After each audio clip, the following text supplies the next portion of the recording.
Hi guys. So in this video, I'm going to talk about my experience as a part-time trader. If you've seen my previous video on how I became a full-time trader, then you know that I was trading part-time for 8 years before I finally made the transition to a full-time trader. And after watching that video, a lot of you messaged me asking if I can talk more about what my experience was like while trading part-time and how I made that transition. So in this video, I'm going to answer all of your questions, and hopefully this helps some of you who are trading part-time as well get some ideas on how to manage trading along with a full-time job, because it's certainly not easy and took me a really long time to strike the right balance. So the most commonly asked question that I got was how I managed to have the system and trade part-time. And I thought about this a lot, and after reflecting, I realized there were basically 4 things that helped me manage striking the balance between having my work and trading part-time. So the first was definitely sacrifice. I would spend a lot of time reading, learning, and scanning in the evenings, early mornings, and weekends. And this inevitably meant that I had to sacrifice going out with friends, or family time, or spending time with my husband, or sometimes, regrettably, even my health. And riding 2 horses at the same time definitely took a toll on my physical and mental health. Now, this is not something that I advocate anyone do under any circumstances. So I'm actually sharing this with you so that you remain mindful of this, because if you are pushing the limits and trying to also trade part-time and become good enough to be able to trade full-time, it's going to be very, very taxing on your physical and mental health. So definitely be more cognizant of when you reach that breaking point and stop before you get there. Now, the second thing that helped me manage the two was learning how to effectively multitask.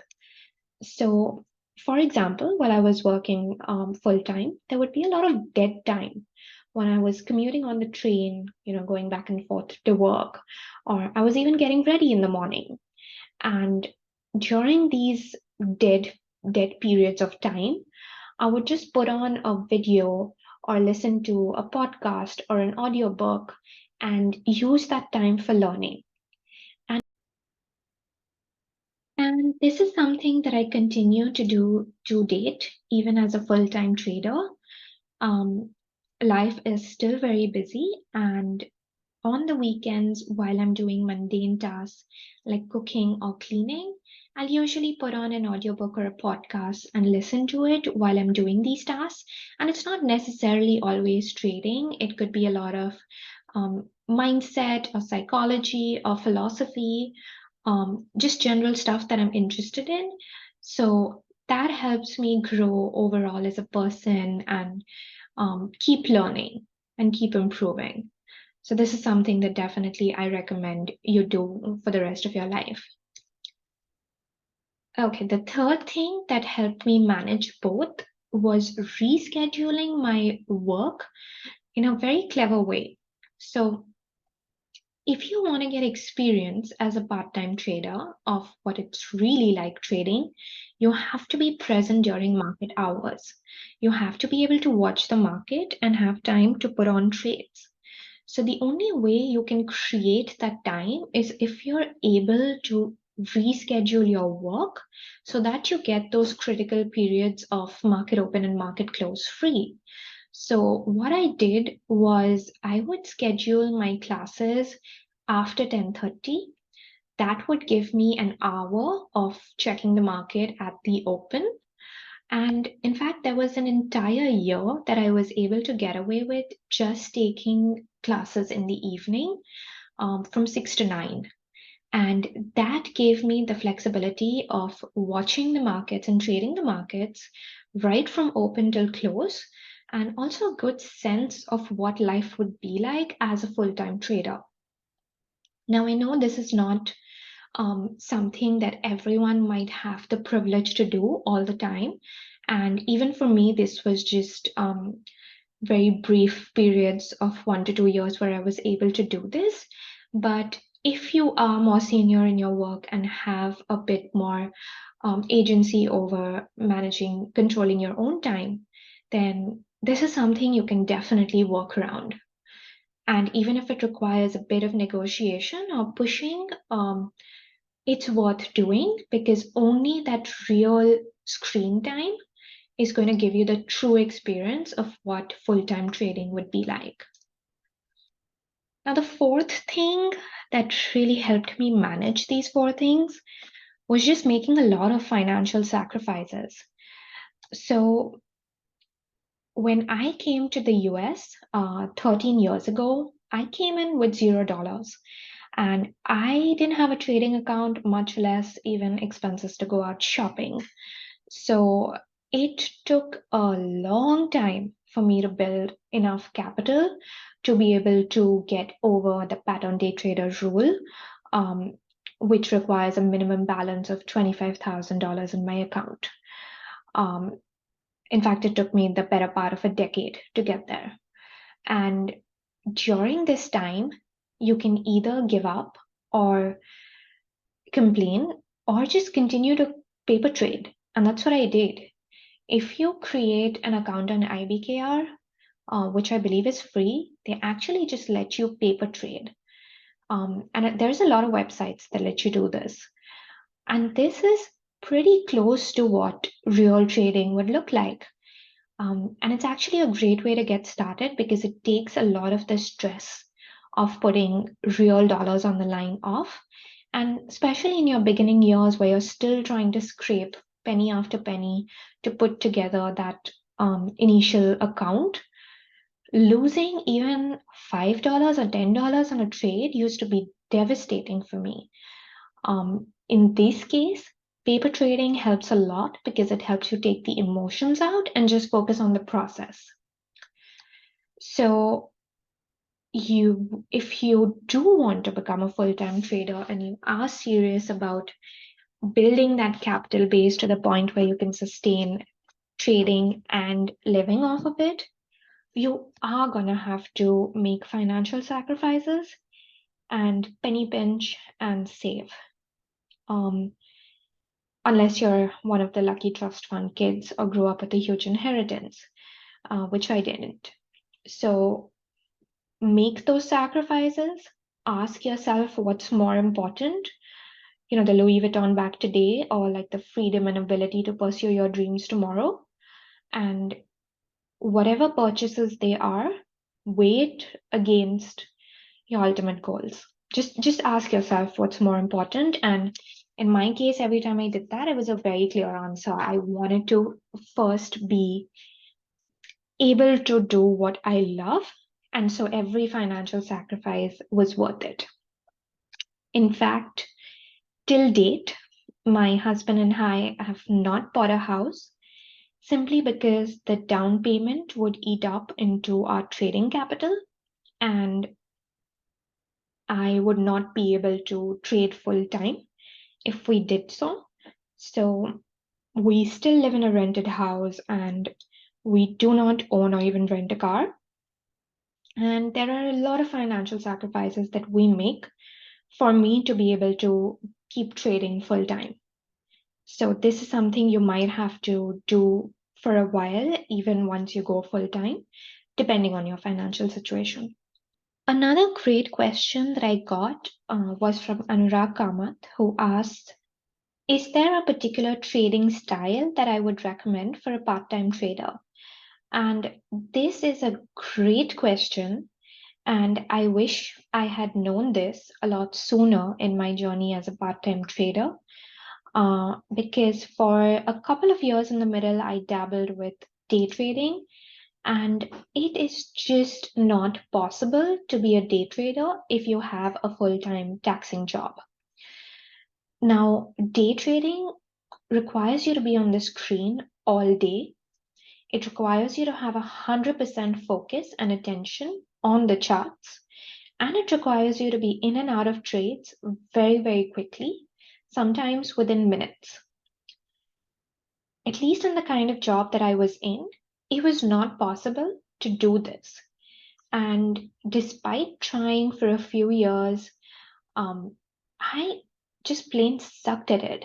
I was never able to get consistently profitable doing this. And reflecting back now, I realized that I had just set myself up for failure because this is impossible and unachievable if you have a full-time job. So for those of you who are part-time traders right now, I would say don't even think about day trading. At least for me, it was never possible. If someone else can do this, more power to you. But you will find a lot of people online selling you the dream of how you can be a part-time trader and day trade for just an hour a day and make $1 million and buy that Lambo. But I am sorry to break it to you, there is no one who has been able to achieve this. The people who say this are making their money off of selling their courses to you, not through trading an hour a day. It is simply not possible. Now, if you are trading part-time, what can you do? So it depends on how much time you're actually able to give the market.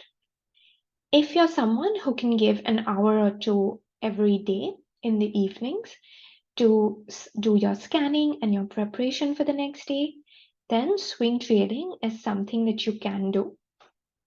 But if you're someone who can only put in time on weekends and you work 12-hour, 14-hour days, and it's just not possible for you to come home and do your scanning and put in the orders the next morning, don't even worry about swing trading. Just trade off of the weekly charts and focus on longer term position trades. Another great question that Jacques asked me was, how would you manage if you can't be present at the market open?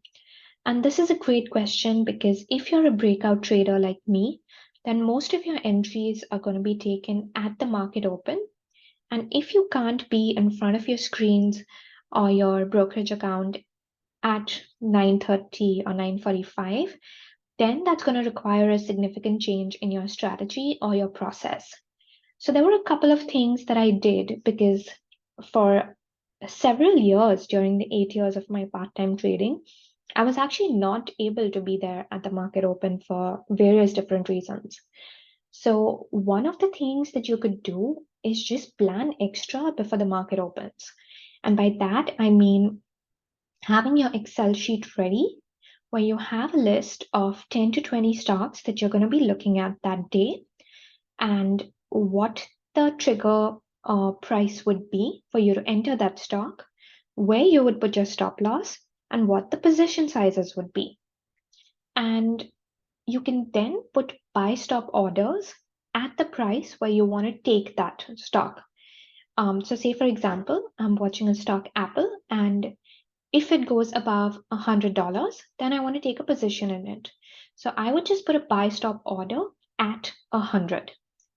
And instead of submitting the order, what you can do is just save it. So it's going to stay there in your brokerage account and you can see it. And then with one click at around 9:35 or 9:40 or so, once the market has settled, you can submit that order. So that is one thing that I used to do a lot. But that also requires you to at least have a few minutes to submit the orders around 9:35, 9:40, which can be done from your phone. So if you can, quickly check your phone while you're in a meeting or like excuse yourself and like take a 5-minute break and do this, then that is still doable. Otherwise, this strategy might also be a stretch for someone. So in that case, what you have a couple of options. Either just don't trade the breakout strategy, trade a different strategy, something possibly that requires you to be more present at the end of the day, or you could try position trading. Now, position trading allows you to plan your trades on the weekend when presumably you're free and to execute on the weekly time frame.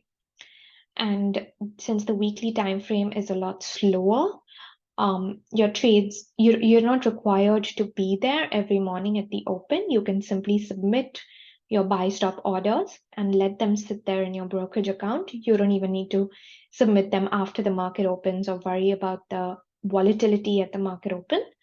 Of course, since it's a slower system, your gains might be slower, but you can still definitely get really good experience and good returns as a position trader if you are able to execute this well enough. Now, another question that I got was from Jimit Patel, who asked, I have remote work and I do part-time trading. I was just wondering if part-time traders can make realistic returns. So this is a great question on what you can expect in terms of returns as a part-time trader. And overall, I would just say this is a function of how much time you can give trading and what level of experience you're at. So the more time that I was able to give trading in the months or years where I was able to do so as a part-time trader, my returns reflected that. And as my skill level grew, definitely my returns increased as well. But I would say that as a part-time trader, it's much harder to expect the kind of returns that you would as a full-time trader. And there were a lot of periods in my 8 years as a part-time trader where my returns were very, very low, less than 10%. And these were usually when I was still learning, when I was still in college, when I was only able to check in on the market once or twice a week. I was not very consistent. There was a couple of years where I was living in Connecticut, living in New York, working in Connecticut, which is a 3-hour train journey one way, which made it really, really difficult to be super efficient with my trading and my work and, spotty internet in the trains and blah, blah, blah. So my returns definitely suffered. There was another year when I was trading the US market, but living in Singapore. And the time difference there made it really difficult as well. So that is another period where my returns suffered. Another year where I was living in Hong Kong, trading the Indian market, and that became difficult as well. And in general, every time when I was starting a new job or moving around, and my husband and I have moved around the world to a lot of different places in the last 10 years, those things do take time and energy, and they do take a toll on your secondary work, which is in this case, trading part-time. That is the sacrifice that I would have to make whenever I was going through a big change in my life or my work. And I would say the best periods that I've had, the highest returns, was when I was able to work from home. So since Jimit asked about remote working, I would say this is a huge plus if you want to be a part-time trader who eventually wants to turn into a full-time trader. Remote work is just going to save you so much time and give you so much flexibility. You are able to just keep another screen open where you have your trading going on with no one looking over your head. And you can, there are a lot of meetings that are really pointless, and you're just there to show your face and put in the hours. And those are times when instead you could be trading on the side and no one would even know. And this is absolutely when I had my best periods of returns. So I want to conclude this by giving you my last 2 cents of advice. Trading is one of the hardest professions in the world.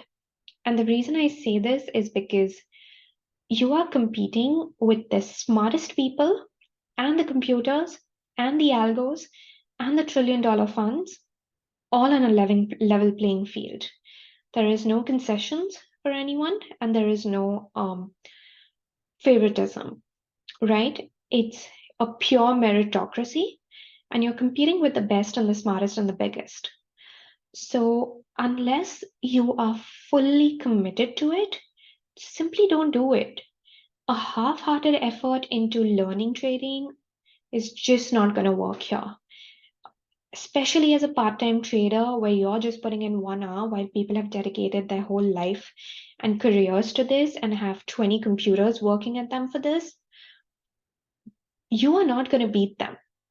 And this is a very different scenario than any other profession where you can be average at your job and still get paid. Even if you're a doctor and you're an average doctor, you still get paid for every consultation and every surgery. Or if you're an average accountant, you can still make a living putting in a half-hearted effort. The same is not true for trading. In fact, if you don't know what you're doing and you're putting in a half-hearted effort, you're actually going to end up losing money and it's going to cost you. So unless you have a real passion for it, do not do it because you are going to end up losing money and that will lead you to give up halfway through. There's just no point starting it.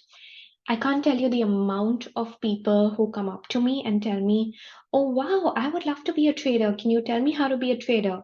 And I would give them resources and they would start reading a book.